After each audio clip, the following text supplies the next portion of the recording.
5 प्रकार की यज्ञ यहाँ पर होती है।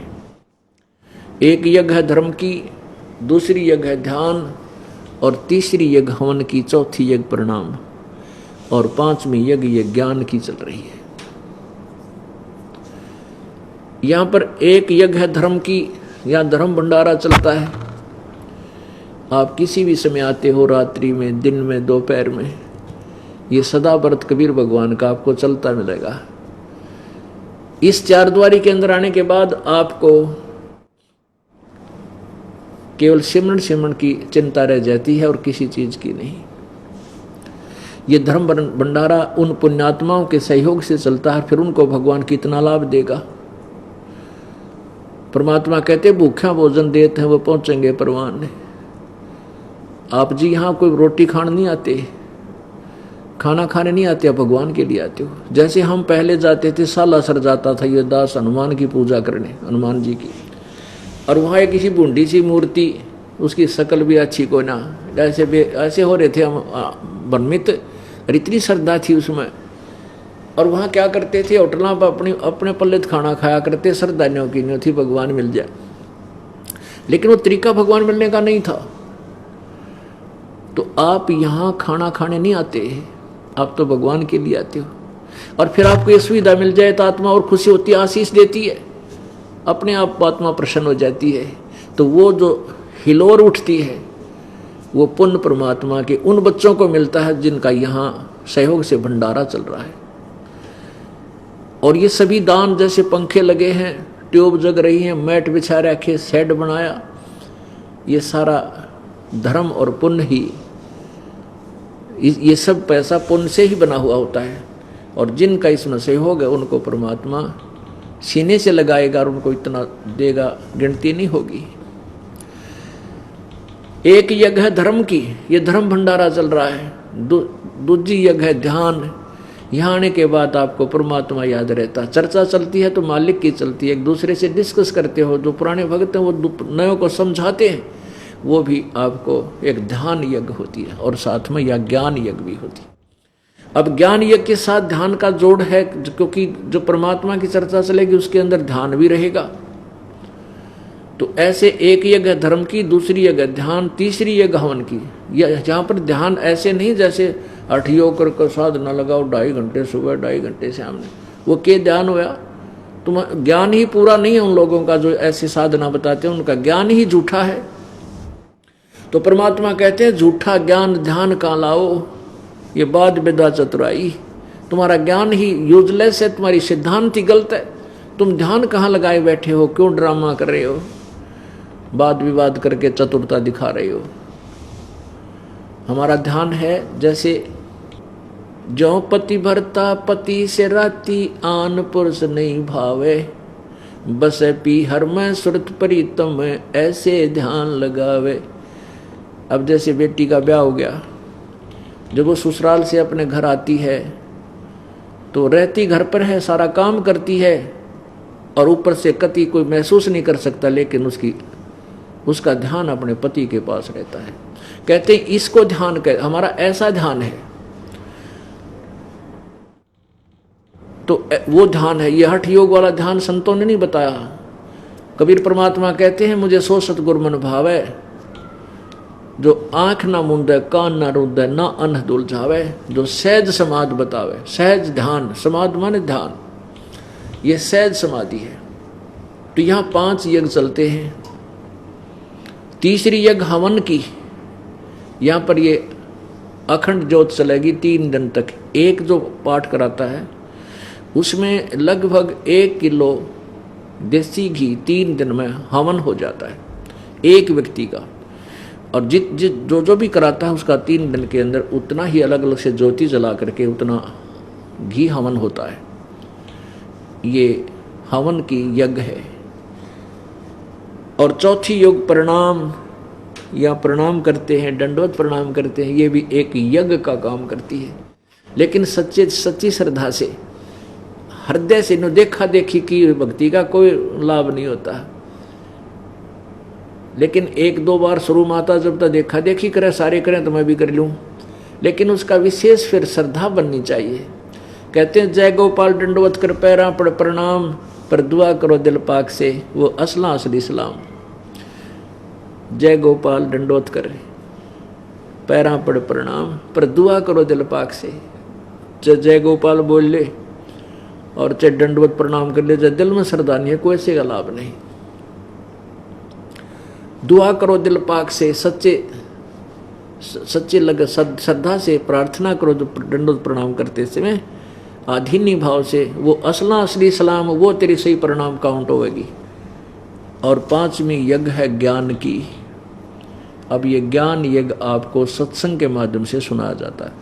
आपको सत्संग में पहले भी बताया, ये धार्मिक यज्ञ जो हैं ये केवल ग्लूकोज का काम करेंगी, और रोग काटने की का दवाई जो है कैप्सूल और टैबलेट्स या अन्य ट्रीटमेंट सर्जरी, वो उस ग्लूकोज से अलग है। अब ग्लूकोज क्यों आवश्यक है? अब जैसे डॉक्टर के पास जो ही मरीज जाता है, अब वर्तमान में शक्ति किसी में रही कोई ना, क्योंकि आहार ऐसा हो गया, एक दिन बुखार चढ़ जाए 3 दिन गोडे टूटे रहे, उठा जाना बैठा जा। आहार वो नहीं रहा जो पहले शक्तिशाली आहार था। अब दूध बेच दें सारा आहार की तरह, सूखी रोटी खावे, फिर डलडा वो कौन सा घी, वनस्पति घी प्रयोग करने लाएंगे, तो एक बुखार में गोडे टूट जाए, फिर वो 4 बोतल ग्लूकोज की चढ़े। अब जाते ही डॉक्टर देखता है कि पहले ग्लूकोज लगा देता है। ग्लूकोज से क्या होता है कि शरीर खराब नहीं होता, लेकिन रोग नहीं कटता, शरीर को ताकत मिल जाती है। ताकत की जो है, शरीर को ग्लूकोज चढ़ाने से अन्य लाभ होता है शरीर को, लेकिन वो रोग नहीं कटता। जिस रोग से वो वीकनेस आई है, उस रोग के काटने की और टेबलेट्स, मेडिसिन यानी औषधि होती है। ऐसे ही ये जो ग्लूकोज आपके दान के लिए प्रेरित किया जाता है, आप युगों से वीक हो लिए, कति कमजोर हो गए, इतने पुण्य अक्षीण हो गए आपके कि आपको आते ग्लूकोज चढ़ाया जाता है। और फिर ये पहला मंत्र, फिर सतनाम, ये तीनों मंत्र, ये हैं वो रोग, जन्म मरण का रोग काटने के ये कैप्सूल हैं, ये अलग से दिए जाते हैं।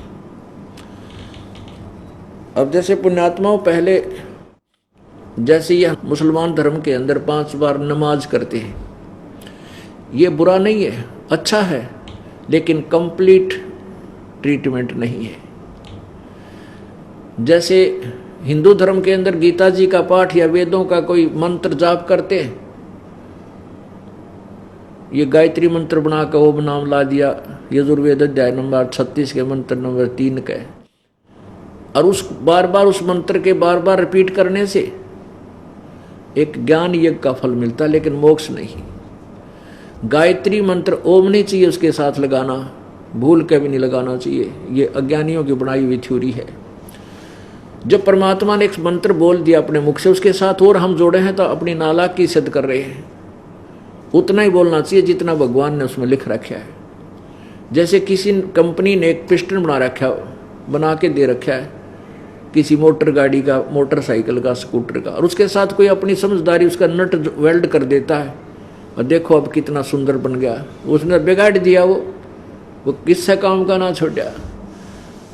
वो मंत्र बुरा नहीं, लेकिन इस परमात्मा के उस मंत्र के साथ लगाना परमात्मा की बेइज्जती करना है, इंसल्ट करना है। तो उस भूर्भुवः स्वः तत्सवितुर यहां से शुरू होता है। इस मंत्र ना आप 100 बार, लाख बार रिपीट कर दो, क्या लाभ होगा? केवल ज्ञान यज्ञ का। इस मंत्र नहीं, वेद का कोई भी मंत्र, चाहे 5-4 मंत्र इकट्ठे भी आप डेली बोल सकते हो, वो केवल ज्ञान यज्ञ होती है। जैसे गीता जी का 1 अध्याय डेली पाठ करने का संकल्प कर लेते हैं कई, तो वो भी ज्ञान यज्ञ है। और यज्ञ का फल केवल ग्लूकोज है, मोक्ष नहीं है। जैसे गुरु ग्रंथ साहिब से कुछ वाणियाँ चुन करके एक जपजी साहिब बना रखे, उसका जाप करते हैं, तो वो ग्लूकोज का काम करती है, मोक्ष का नहीं। वो रोग काटने की बीमारी नहीं है, वो तो सतनाम है। वो अलग से कोई मंत्र है जो 2 अक्षर का है, जिसमें एक ओम मंत्र है, एक तत् मंत्र है जो गुप्त है, ये दास बताएगा। उन दोनों से मिलकर सत्यनाम बनता है, फिर सारनाम दिया जाता है। सार शब्द की प्राप्ति करके ये पूर्ण दीर्घ रोग काट दिया जाता है। तो इस प्रकार हम जो साधना करते थे, वो साधना हमारी इनकम्प्लीट थी। जब तक हमें कंप्लीट ट्रीटमेंट नहीं मिलेगा ये रोग नहीं कट सकता। कौन सा? जन्म मृत्यु का रोग। और जब तक जन्म मृत्यु का रोग नहीं कटेगा, यहाँ से राष्ट्रपति बन लो, चाहे सारी पृथ्वी का पति बन लो, फिर मृत्यु होगी, फिर पशु बना पाओगा कि तक कर्माधार से फिर अन्य योनियों में चला जाता है, पुण्य क्षीण हो जाते हैं। तो इस दीर्घ रोग को कटा के हम सतलोक चलेंगे। अब कई ये कहते हैं कि यह पृथ्वी खाली हो जाएगी जो सारे वहाँ चले गए। कमाल की बात, कोई नो कहे जेल खाली हो जाएगी जो सारे कैदी छूट गए था, कोई बात आग लगो उस जेल का, जो पंडा छूट जाता है। तो ये तो एक कैद है, कारागार है, ये तो हमारे को दुखी किया जा रहा है। यहाँ पर हमारा घर तो वहाँ पर सतलोक में है, तो वैसे खाली पड़े जो नेरे ब्रह्मंड, ये कितने पत्थर घूमन लाग रहे ऊपर खाली है, ग्रह पर यह भी एक अंडे जाएगी खाली, पृथ्वी धक्के खाती। तो हम अपने लोग चलें, हमने इस पृथ्वी का क्या ठेका ले रखा है। हाँ, यहाँ हम शुभ काम करें तो पृथ्वी भी खुश रहे, अच्छे काम करें। और हम इतने कुकर्म तार दें, इसके ऊपर वजन बढ़ जाता है। प्रत्येक ग्रह की एक देवी अधिष्ठात्री होती है।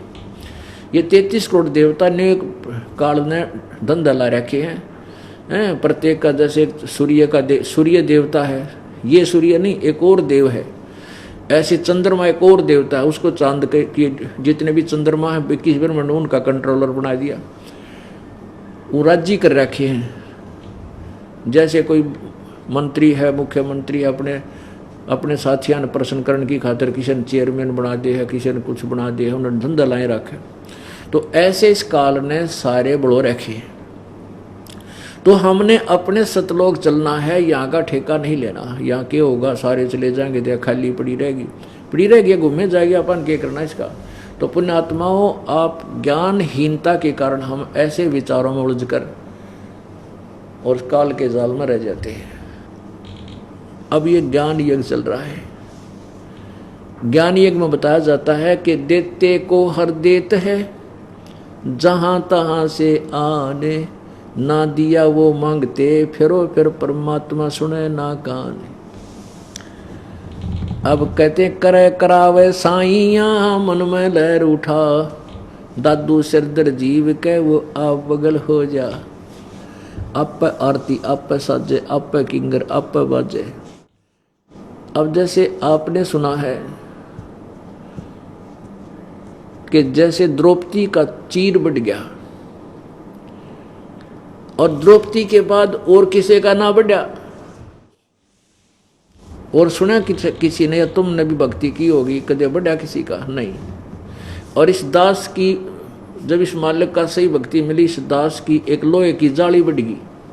अब पुण्यात्माओं, ये सत्कर मानना, जब हमें परमात्मा की पावर का कनेक्शन मिल जाएगा तो वो गुण है ईश्वर में जो हम सुना करते थे। अब बिजली के गुण हम सुनते हैं कि बिजली पंखा चलाती है, अंधेरे को उजाले में बदल देती है, ट्यूब जगती हैं और आटा पीस देती है और ज़मीन से पानी ट्यूबवेल चला देती है। ये गुण हैं, बिजली में ये गुण हैं। लेकिन ये प्राप्त कैसे होते हैं, उसकी विधि न्यारी है। अब जैसे प्रसंग था कि एक गायत्री मंत्र बना रखा है इन्होंने, ओम गेल ला के, यजुर्वेद अध्याय नंबर 36 के मंत्र 3 के साथ ओम मंत्र जोड़ लिया, वो नहीं जोड़ना चाहिए। फिर भी ओम भूर्भुवः स्वः तत्सवितुर्वरेण्यं भर्गो देवस्य धीमहि धियो यो न प्रचोदयात्, यहाँ भी घोटिया करते, इतना याद आयो।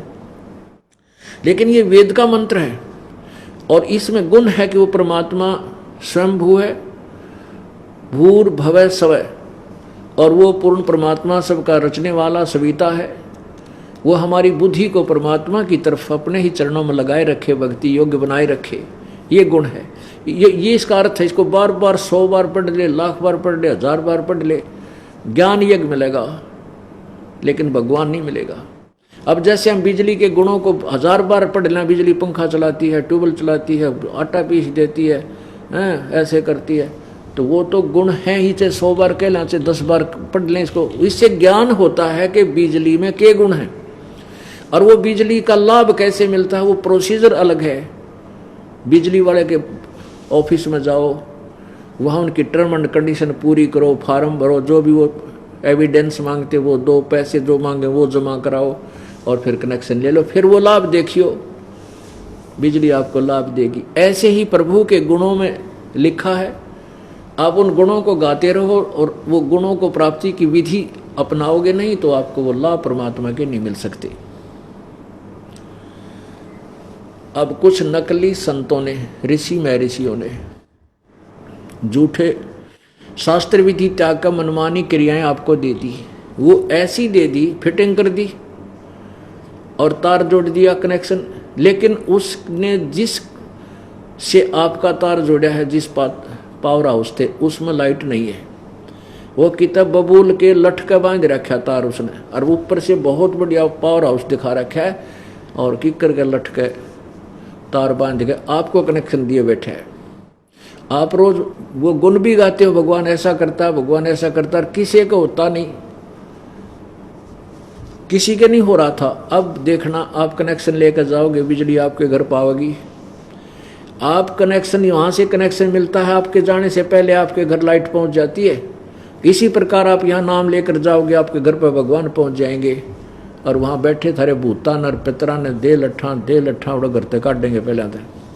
यानी जो तुम्हें दुखदाई तत्व हैं वहाँ शैतान बैठे, उनको भगाओगे वहाँ से जाते ही, और फिर आपको वो हानि से बचाएंगे, आपको वो लाभ देंगे जो भगवान दिया करता है। अब द्रौपदी का जो चीर बढ़ा वो कैसे बढ़ा? द्रौप सुता कुंदी ने लीर जाके अंत बढ़ाए चीर। ये द्रौपदी राजा द्रुपद की लड़की थी, और जब ये कंवारी थी, अपने पिता की घर पे ही थी, ये स्नान करने के लिए गंगा पर जाया करती, गंगा दरिया पे।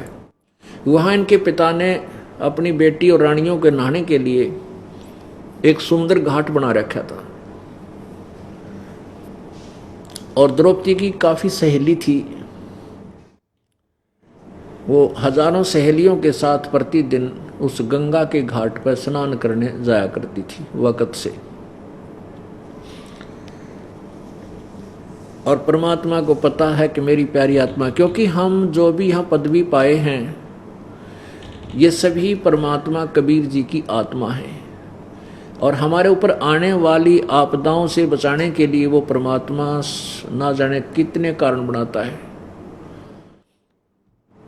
अब द्रौपदी के ऊपर जो आपत्ति आनी थी, प्रभु को पता था कि उसका चीर हरण होगा, उसके प्रारब्ध में लिखा था। तो परमेश्वर ने ऐसी लीला की, स्वयं ही एक ब्लाइंड मैन की भूमिका की प्रभु ने। कहते हैं सौ छलछिदर मैं करूं अपने जन के काज, अंधा महात्मा का रूप धारण करके परमात्मा उस गंगा के जल में स्नान करने लग गए। अब यहाँ हम केवल एक अंधा महात्मा लेकर चलेंगे। सुपात्र को दान किया हुआ प्रफुल्लित होता है, कुपात्र को नहीं। एक अंधा महात्मा था, वो दरिया के किनारे चलता चलता उसने सोची दरिया चल रही है, यहाँ स्नान कर लूं। उसके शरीर पर केवल एक लंगोटी थी, एक कौपीन होती थी, जैसे केवल एक पर्दे के ऊपर के एक 6 इंच 8 इंच का एक कपड़ा, एक तागड़ी, यानी ऐसे एक रस्सी बांध लेते हैं, तागड़ी सी एक धागा सा जहाँ नाड़ा बांधते हैं ऐसे, और उसके केवल एक 6 उंगल का यानी इतनी चौड़ाई का एक कपड़ा बांध लेते हैं अपनी लंगोटी के स्थान पर, और दूसरी लंगोटी थी नहीं। वो स्नान करने लग गए दरिया में। स्नान करते करते उनकी वह लंगोटी टूट गई, खुलगिर वो बहकर चली गई। अब वो महात्मा जी उधर देखा कि लड़कियां आ रही हैं शोर शराबा करती हुई। अब उस संत ने सोचा कि वे लड़कियां आ गई, यहाँ मेरे ख्याल में कितना आसपास घाट होगा नहाने का। अब वो संत जब पहले थोड़े पानी में था तो गहरे पानी में चला गया, गर्दन से थोड़ा सा नीचे तक, इस श्रम के मारे कि कहीं मैं नंगा हूँ, निवस्त्र हो गया हूँ, और लड़कियां आऊंगी तो मुझे शर्म लगेगी, क्या कहेंगी।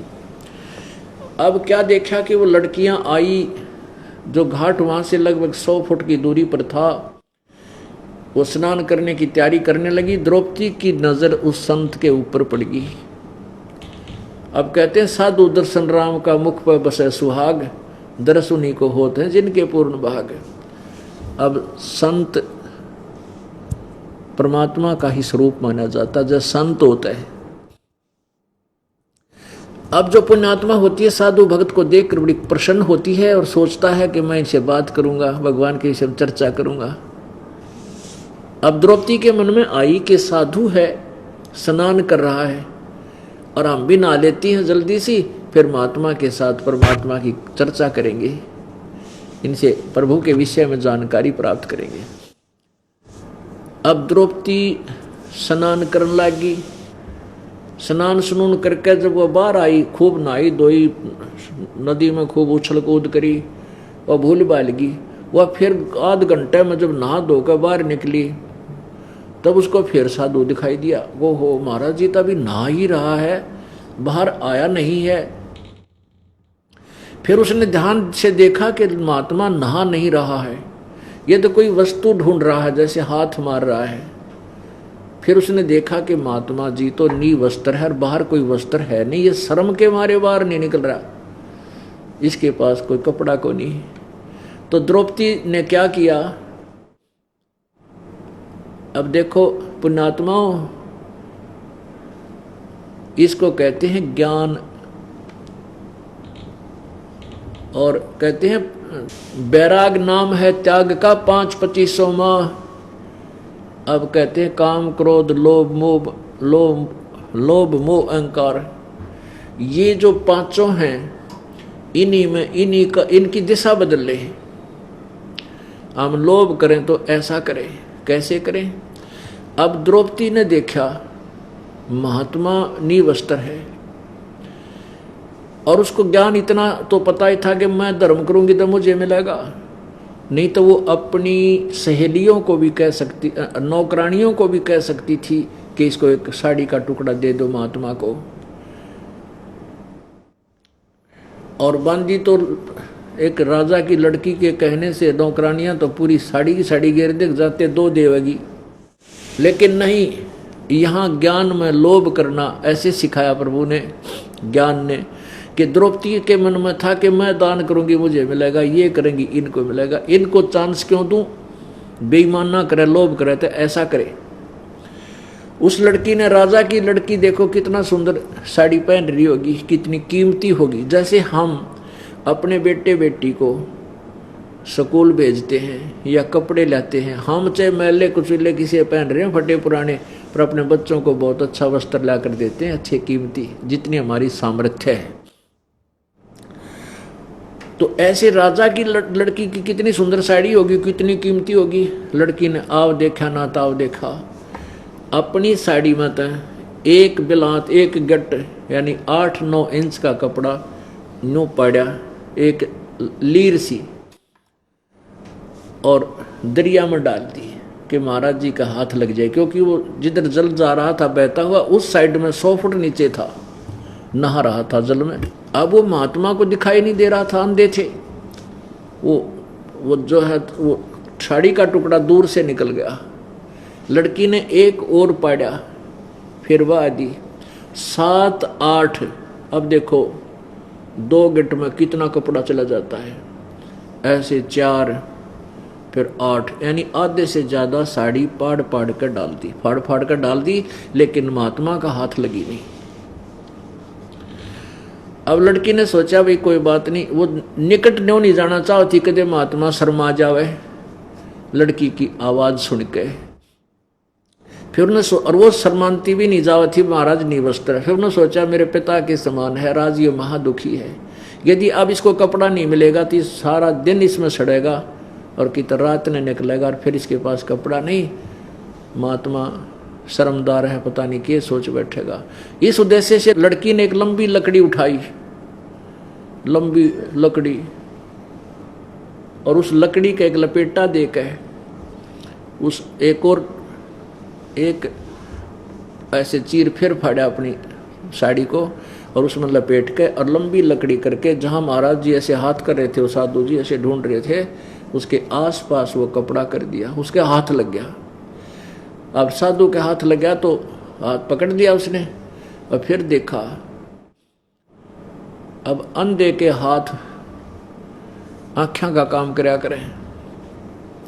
उसने सारा देखा कि ये कोई फटा पुराना या कोई वैसे बहता हुआ कपड़ा नहीं आया है, किसी बेटी की साड़ी का टुकड़ा है। उसने जानबूझकर मेरे लिए हेल्प की है। अब उस महात्मा ने वो साड़ी का कपड़ा अपने लंगोटी बांधी और आशीर्वाद दिया, बेटी आज तूने मेरा पर्दा रखा है, इज्जत रखी है, भगवान तेरा पर्दा रखा है, तेरी इज्जत रखा है, तूने गणाए दे। अब कहते हैं साधु बोला सहज सुबह जो चावे सो कर दे। साध वचन पलटे नीचे पलट जाओ ब्रह्मांड। अब जब तो बात आई गई वही इतना द्रौपदी का जच्ची महात्मा की कह या साची भी हो जाएगी, अब इतना भगवान गणाए दे। अब वो आत्मा से दी थी, संत परमात्मा ही थे, वो खुद आए हुए थे अपनी बेटी को। पता था कि काल तो मेरी आत्माओं को सताने से लगा हुआ है। अपने आत्माओं कुछ दिनों के बाद आपकी आंखें यानी मोतियाबंद कति हट जाएगा तो काल ना हमारा कर रखा था ज्ञान का। अब जैसे ये दास पहले हनुमान पूजा करता, श्री राम कृष्ण की पूजा करता था, विष्णु और शंकर जी ने इष्ट मानता था, और घर में जो भी सुख होता था जैसे पास हो जाया करते कक्षा में तो जय हो बजरंगबली की, जय हो भगवान विष्णु की, जय हो भगवान शंकर की, हम पास कर दिए। फिर लड़का हुआ, लड़के की खुशी मनाई भाई हमारे हनुमान जी ने, हमारे भगवान कृष्ण जी ने, शंकर भगवान ने लड़का दे दिया। तो हम इनको क्रेडिट दिया करते, ये सुख दे रहे हैं। जैसे कोई एक्सीडेंट दुर्घटना में कई बार इतने सेफ बचे बाल बाल और शुक्र मनाया करते, भगवान विष्णु ने, भगवान शिव जी ने, राम ने, कृष्ण ने, सारे के गुण गा दिया करते, इन बचा दिया हनुमान जी ने, श्याम जी ने। अब बचाया करता यू कबीर भगवान हमें पूर्व संस्कार से। पुण्यात्माओं, गीता जी अध्याय नंबर 15 के श्लोक नंबर 16 और 17 में तीन भगवान बताए, एक क्षर पुरुष एक अक्षर पुरुष। ये दोनों नाशवान, इनके शरीर भी नाशवान, इनके प्राणी भी नाशवान, इनके लोगों के। फिर 17वें श्लोक में कहा कि उत्तम पुरुष तो अन्य परमात्मा उदाहरते, वो पुरुषोत्तम उत्तम पुरुष सबसे श्रेष्ठ भगवान तो कोई और ही है जिसको भगवान कहा जाता है, परमात्मा कहा जाता है। और वह यह लोक त्रयम आविश्य विभर्ति अवैश्वर है, जो तीनों लोकों में प्रवेश करके सबका धारण पोषण करता है। वही सबका किए हुए कर्म का वही फल देता है, सबका धारण पोषण वही देता है, अन्य कोई दे ही नहीं सकता। अंडरस्टूड हो गए तो वो सभी सुख ये भगवान ही हमें देता है। चाहे हम वर्तमान में किससे की पूजा कर रहे हैं वो अलग बात है, वो पूजा है ही नहीं हमारी क्योंकि शास्त्र विरुद्ध है। लेकिन जो आपको बाल बाल बचाता है, ऐसे सुख देता था, तो हाँ वो देता तो कबीर भगवान था और हम क्रेडिट देते थे इनको। परमात्मा कहते हैं जगत का पेखना पेख्या, धनी का नाम ना लेखा। हम इधर एक दूसरे को क्रेडिट देते हैं, फलाने ने मेरा ये लाभ कर दिया, उसने मुझे ऐसे कर दिया, वहाँ उसने बचा दिया, ऐसा होगा। कहते आपने उस धनी का तो कितना जिक्र भी को नहीं। जगत का पेखना पेख्या, धनी का नाम ना लेखा। उसका पूर्ण परमात्मा जो हमें सुख दे रहा था, हमारे पूर्व जन्म के संस्कारों को भी वही सुचारू रूप से देता है, बचाव करता है। उसका कितना नाम भी नहीं था, लेखा भी नहीं था। तो द्रौपदी अपने घर आ गई। फिर कुछ दिनों के बाद उसका ब्याह हो गया। फिर एक समय संस्कारवश कौरव पांडव ने जुआ खेला, द्रौपदी सारा राज्य जिता दिया युधिष्ठिर ने और अपनी पत्नी भी दांव पर लगा दी। अब इन कथाओं को, महाभारत जैसे कथाओं को हम सहर सुना और पढ़ा करते। एक पढ़ने की कथा है कि ये महापुरुष थे जिसने अपनी पत्नी दांव पर लगा दी, उनकी अकल मारी गई। बताओ उनको के था महात्मा का, मर के उनको सूरवीर बताओ, इतनी मंदबुद्धि के लोग, के जरूरत थी जुआ खेलने की। और फिर पत्नी दाव पर लगा दी, फिर भी ना डटा गया। ऐसी बेहुदी कथाओं को सुनकर हम सारा अपना जीवन बर्बाद कराया करते, सोचा करते कोई धार्मिक ग्रंथ पढ़ रहे हैं। ये कोई धार्मिक ग्रंथ है? धार्मिक ग्रंथ ये है कबीर परमात्मा की वाणी, आनंद अंदर से आत्मा गदगद हो जाती है। ये कहानियां परमेश्वर के। तो क्या हुआ कि द्रौपदी को दाव पर लगा दिया। एक बार युधिष्ठिर ने एक शीश महल बनाया था शीशे का, और द्रौपदी पानी लेकर आई थी जल भर के, और दुर्योधन का आना हो गया घर में। उसने शीशा ना दिखा, टक्कर लग गई उसकी और एकदम वो पीछे न गिर गया। अब जैसे मजाक कर लेती हैं, अब द्रौपदी का वो देवर लगा था, छोटा भाई था युधिष्ठिर से, तो उसने हंसी मजाक में कह दिया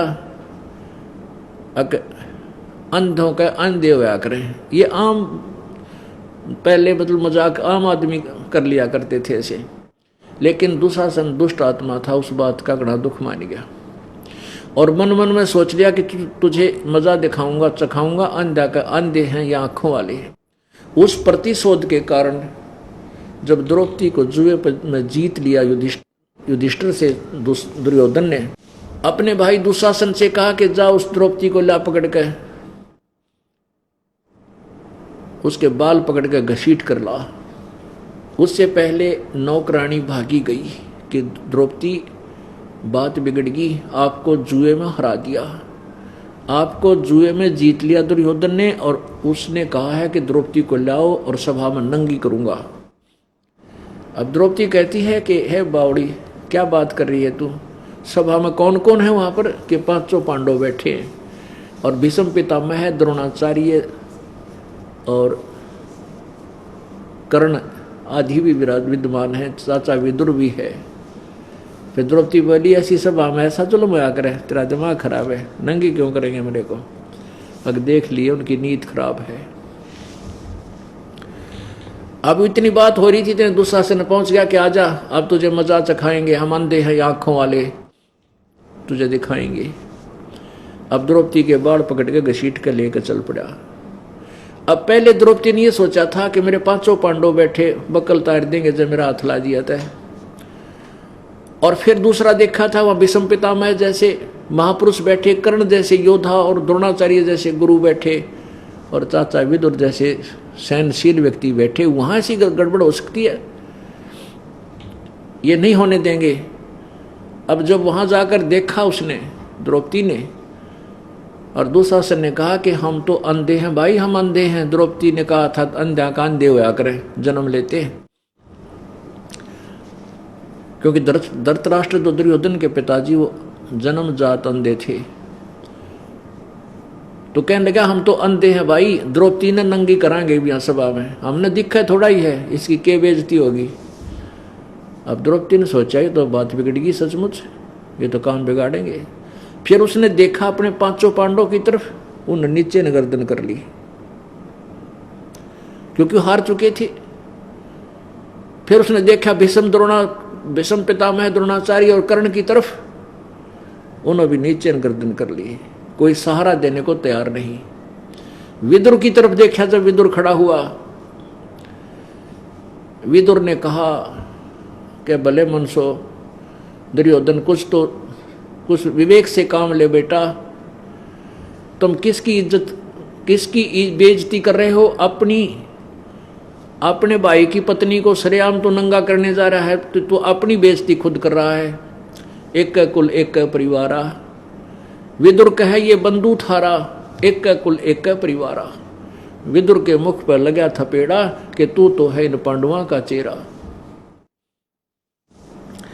अब दुशासन ने अपने चाचा विदुर का थप्पड़ मारा, ने बोला तू तो इनका चमचा है, पांडवा का इन्हीं की ओर बोलता सदा। और विदुर ने कहा था कि ये तुम्हारा भाई है, एक का कुल थारा एक का परिवार, किसकी बेइज्जती कर रहे हो नालायक को, ये क्यों गलती करते हो, ऐसा मत करो। विदुर के मुख पर लगा थपेरा, तू तो है पांडवों का चेहरा, तू तो है बांदी का जाया। ये सब दुशासन ने कहे, तू तो बांदी ते पैदा हुआ था, बांदी का ना गुलाम, इसलिए गुलाम वाली बात करे है। तो इस पॉइंट पे भीष्म, द्रोण और कर्ण मुस्काया, और तेरा गजब भैया, ये देख लो हमारे पंचायती। भीष्म पितामह द्रोणाचार्य और वो गुरु और कर्ण जैसे योद्धा, उन्हें धमकाना चाहिए था उस नालायक दुशासन को, खबरदार चाचा बात उठा दिया, नीच तने जुल्म कर दिया। और उन तीनों में से एक भी खड़ा हो जाता, इतने सूरवीर थे वो। दुशासन के हिम्मत नहीं थी द्रौपदी तक उंगली कर दे, लेकिन दुशासन के मलिन अन्न को खाकर उनकी बुद्धि भ्रष्ट हो गई थी तीनों की, भीष्म पितामह द्रोणाचार्य और कर्ण की। जब दुशासन ने यह शब्द कहा कि तू तो है बांदी का जाया, भीषम पितामह और दरुण वो करुण मुस्काया, करुण आसन लागे दांदरे का डंडा रह गया। अरे थरा गजब हो, तुम पंचायती हो। विदुर उठ कर चला गया। ये एक सच्चे पंचायती की नीति होनी चाहिए, कहे तो सत्य कहे, नहीं माने तो सभा त्याग देनी चाहिए, अन्याय को देखना नहीं चाहिए। विदुर उठ कर चला गया। अपने आत्माओं, ये इस एक सटोरी में कई बात सुलझेंगी, कई शंका का समाधान बनेगा। एक तो ये बनेगा कि देते को हर देत है जहां तहां से आन, जिसने दान किया उसको भगवान अवश्य देगा, कोई कारण बनावे। और जिनने दान नहीं किया वो मांगते फिरियो साहिब सुने नहीं कान। ये कागज चुगड़ियाँ अंडे हैं, वो भिखारी दिए बाबा कोई नहीं छोड़ता, चल चल। और जिनने दान कर रखा है कार कोठियों में चलते हैं, हेलीकॉप्टरों में चलते हैं, समय पर रोटियाँ मिली हैं, ठीक मिली है, तो नहीं दिया वो मांगते फिरियो, फिर परमात्मा नहीं सुनता है। अब दूसरा ये है कि एक नीति ऐसी होनी चाहिए पंचायती की, या तो बात कहे सत्य कहे, नहीं तो उठकर चला जाओ, वहां रहना नहीं चाहिए उस अन्याय स्थल पर। और फिर तीसरी ये सिद्ध करी परमात्मा ने कि जब तक हम संसार को अपना सहयोगी मानते हैं, परमात्मा दूर रहता है। जब हम संसार से हटकर एक मालिक पर आसरा करते हैं, परमात्मा तेरे बिना हमारा कोई नहीं। जब द्रौपदी ने देखा कि तो सब बंधे पड़े हैं, भीष्म पितामह द्रोणाचार्य और कर्ण की आज ये नीति, ये दांतरे निकाल रहे, हंस रहे हैं, इन्होंने मेरी इज्जत की चिंता नहीं, और यहाँ बैठी हरियो नंगी करने को तैयार हो गया है, तो उनकी क्या नीत होगी आप सोच सकते हैं। उनके दिल में कितना दोष बना होगा। नहीं तो किसी लड़की को नंगा कर ना बोला तो उठ कर चला जाना चाहिए, अगर उन्हें शर्म थी तो। उनके दिल में दोष था। अब तब द्रौपदी उधर पांडवों की तरफ देखा, वो 5 नौकर गए नीचे ने, क्योंकि वो हार चुके, बंधन मर्यादा में बंध गए। अब परमात्मा कहते बंधे से बंधा मिला छूटे कौन उपाय, और कर बंदगी निर्बंध की वो पल में दे छुड़ाए। अब जैसे 4-5 व्यक्ति न्यो बांध रखे पाछे तात करके किसी वृक्षों के, और एक बंद हवा दूसरे ने कहता तो मुझे खोल दे, वो कहता मुझे खोल दे, वो नहीं खोल सकते। वो तो निर्बंध आवे, जो बंधा ना हो उन सब के बंधन खोलकर चालता कर दे। तो केवल एक कबीर परमात्मा है जो निर्बंध है, और बाकी जितने यहाँ के भगवान हैं ये भी बंधन मर्यादा में बंधे हुए, इनसे आगे नहीं चल सकते, ये कर्म दंड को नहीं काट सकते। तब द्रौपदी ने पुकार की थी हृदय से, हे भगवान आज तेरे बिना मेरा कोई नहीं, आज अपनी दासी की इज्जत तेरे हाथ में है प्रभु। अपने आत्माओं, परमात्मा कबीर जी जो है ये बहुत लीला करके हमारी भक्ति को बनाए रखता है। द्रौपदी श्री कृष्ण जी से उपदेश लिए हुई थी, श्री कृष्ण गुरु था पांडवों का। अब द्रौपदी ने अपने कृष्ण भगवान को याद, कृष्ण गुरुदेव को याद किया। अब क्या होता है कि जैसे जगह जगह कितने आपदाएं आती हैं बहन बेटी भाइयों पे, सभी आखिर में भगवान ने याद करते हैं, लेकिन उनको लाभ नहीं मिलता। अब ये लाभ कैसे मिला द्रौपदी को कि द्रौपदी ने पहले वो पुण्य कर रखा था, और जब तक मन बोल रहा है, मन चाहे तो परमेश्वर नहीं सुनता, क्योंकि मन काल का दूत है। जब आत्मा रोती है तब ये 1 सेकंड में पहुंच जाता है, सेकंड के भी कुछ अंश में। अब यहाँ से क्या होता है, जैसे आत्मा जब रोती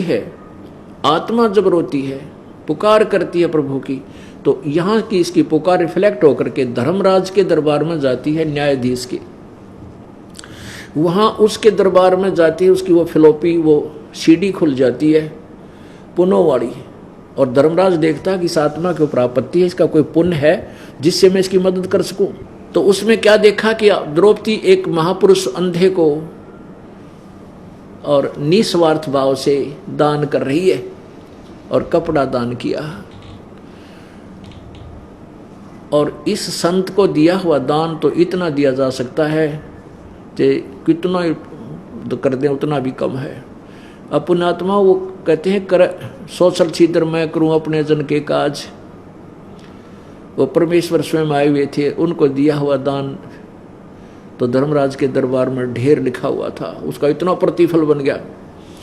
तो उसी समय वहां से क्या हुआ कि वहां जहां हमारे यहाँ से आत्मा की पुकार धर्मराज के दरबार में गई, वहां से रिफ्लेक्ट होकर के वो जिस पर वो गुरु रूप में आश्रित होती है वहां पहुंचती है, और वहां से फिर परमात्मा ही उसका रूप बना करके कबीर देव और आके मदद करता है।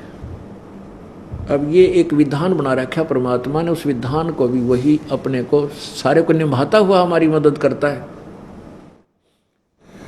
अब वहां श्री कृष्ण जी अपने घर में अपनी पत्नी रुक्मणी के साथ शतरंज खेल रहा था। तुम ना खेलियो, कदे ने सोचो भगवान खेला करता तुम भी खेलने लग जाओ, नहीं, वो तो अलग काम था उनका। एक उदाहरण दिया जा रहा है कि वो शतरंज खेल रहा था अपनी पत्नी के साथ, और शतरंज में ऐसे डालते हैं, कोई कदे कच्चे 18 बोले जाते हैं, कदे 9 बोले जाते हैं। तो ज्यों ही उसने पास से हाथ से ऐसे पास से फेंके, पास से ऐसे फेंके, अंदर से परमात्मा की प्रेरणा एकदम हाथ आकड़ गया, जैसे भूत आ जाया करें ऐसे, और ऐसे करके कृष्ण जी बोला अनंत अनंत अनंत।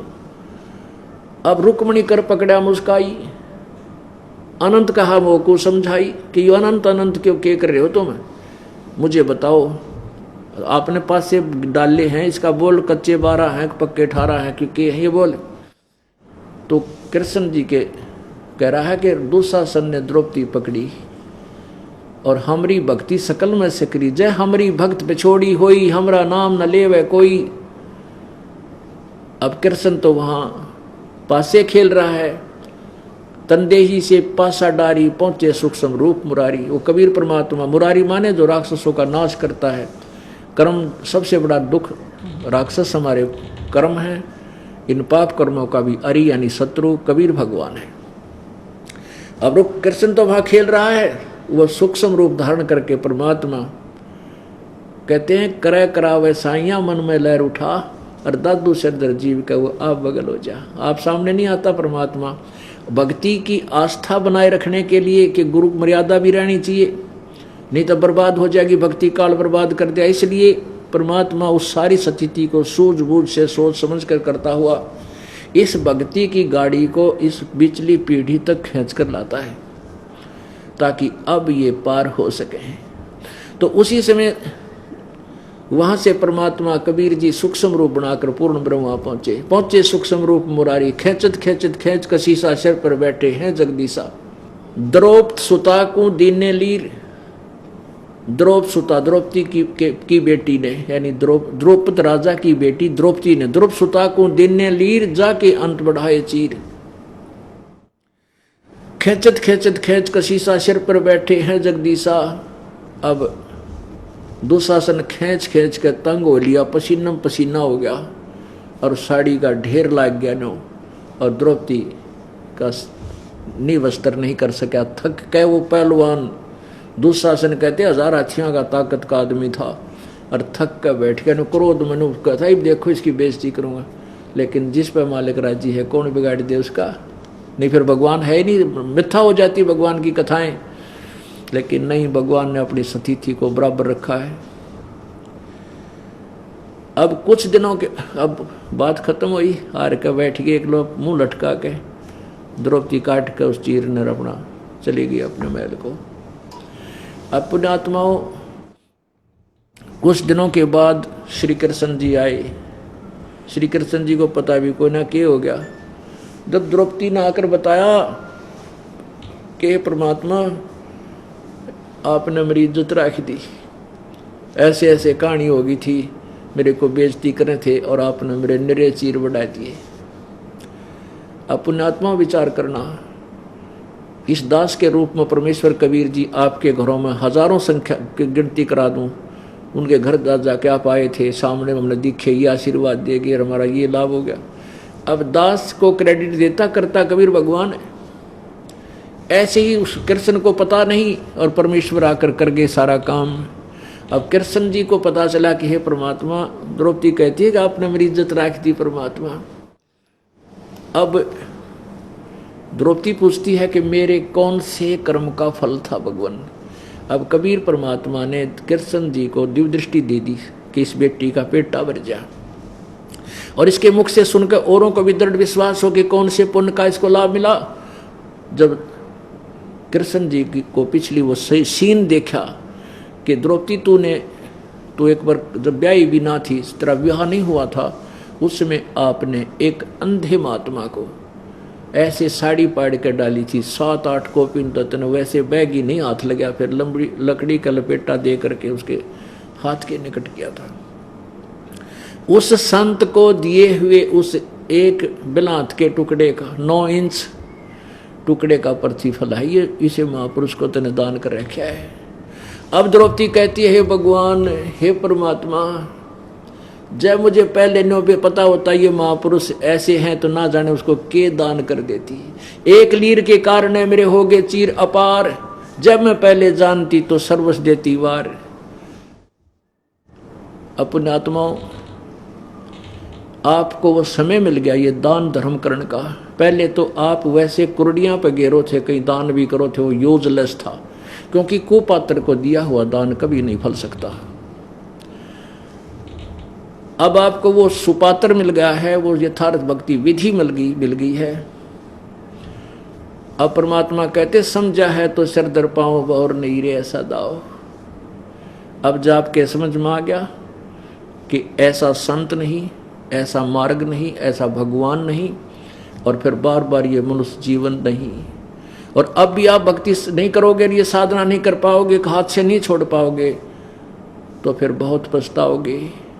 समझा है तो सिर धर पाओ, जब तेरे समझ में आ गई पीछा सटवाना इस काल ते, सिर पर पाँव रखना, बहुत तेज दौड़ना, यानी इस भक्ति मार्ग में दान धर्म भक्ति समझ अपना नित्य कर्म में इतनी स्पीड तो चल पड़ जैसे सिर पर पाँव धर के पता नहीं सांस का के बेरा कै दिन का है। नहीं भरोसा देही का ये बिनस जावे पल माही, श्वास उसास सुमन करो और यतन कछु नाही।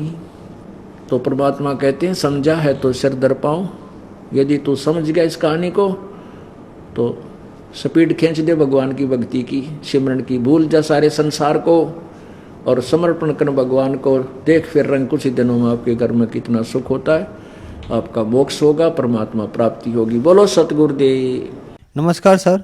नमस्कार सर। सर क्या नाम है आपका? ईश्वर सिंह जी। सर कहाँ से आए हैं आप? विलेज डाणी ठाकरान, तन नांगल चौधरी, जिला महेंद्रगढ़, हरियाणा से जी। सर संत रामपाल जी महाराज से कब जुड़े आप? 2017 में जी। सर संत रामपाल जी महाराज से जुड़ने से पहले आप क्या भक्ति साधनाएं करते थे? मैं जी सब देवी देवताओं की भक्ति करता था।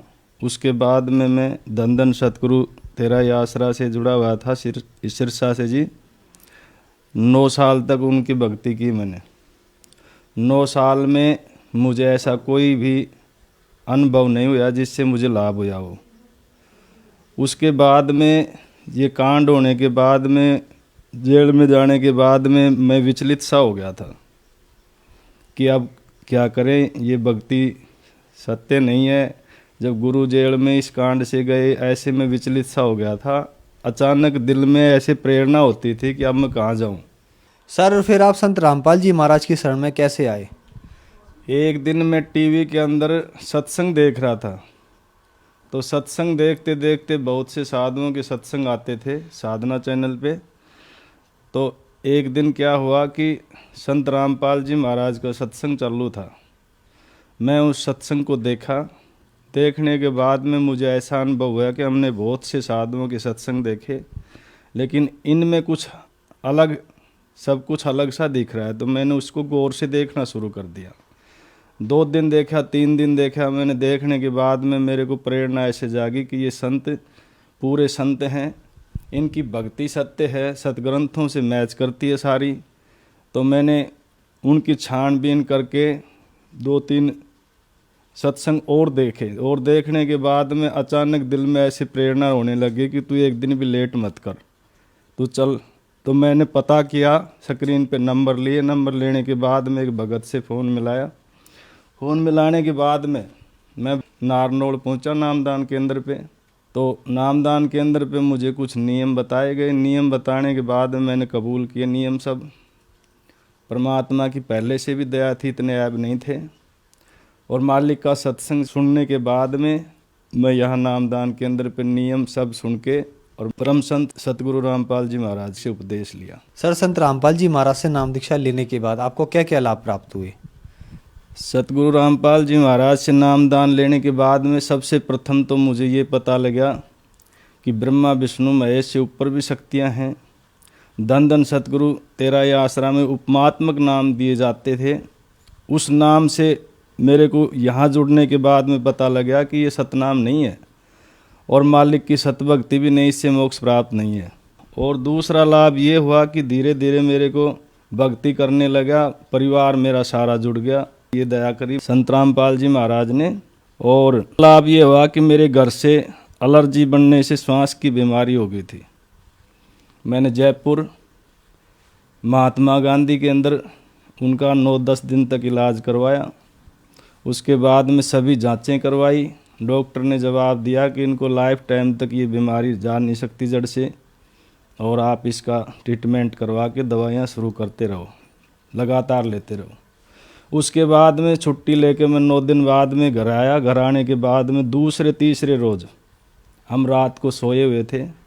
मेरी धर्मपत्नी बता रही थी सतगुरु रामपाल जी महाराज स्वयं आए, उनके सिर पे हाथ रख के गए। उसके बाद में मेरी पत्नी को कभी आंख भी दुखनी नहीं आई। वो खूब काम करती है, सारा घर का, कोई बीमारी नहीं, कोई रोग नहीं। संत रामपाल जी महाराज ने दया करी।